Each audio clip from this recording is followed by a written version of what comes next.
आज आपण फक्त तांदळाच्या पिठापासून भन्नाट असा नाश्ता तयार करणार आहोत। चला तर मग सुरू करूया। एक तांदळाचं पीठ घेतलं। तर हॉटेल रेस्टॉरंटमध्ये करतात ना, स्पेशल ट्रिक करणार आहे आपण आज। बारीक रवा घालायचा आहे 4 चमचे, मोठे 4 चमचे। रवा घातल्यामुळे जास्त वेळ डोसा क्रिस्पी पण राहतो।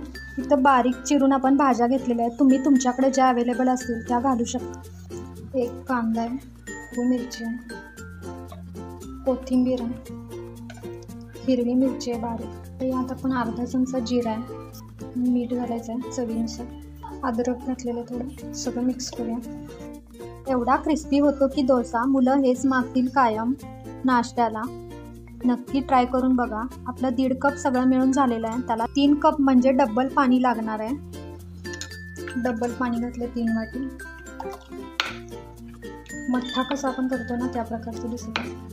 पीठ आपण पातळ केल्यामुळं खाली जाऊन बसतं, घट्ट असतं ते पीठ, म्हणून वाटीनं असं खालीवर करून घ्यायचं आहे आणि मग घालायचं आहे डोसा तव्यावर। तवा तेल लावून पुसून घेतलेला आहे। आता पहिला साईडनं घालायचं आहे, मधून तवा खूप गरम असतो ना, वरून तेल पण घालायचं आहे।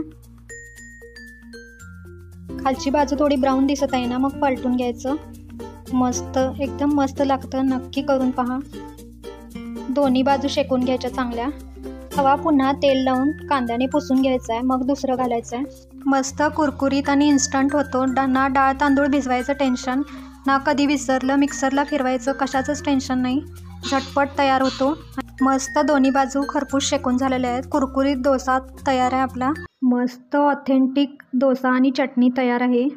चला पुन्हा भेटूया अशाच नवीन रेसिपीसह। तोपर्यंत खुश राहा, मस्त राहा आणि खात राहा।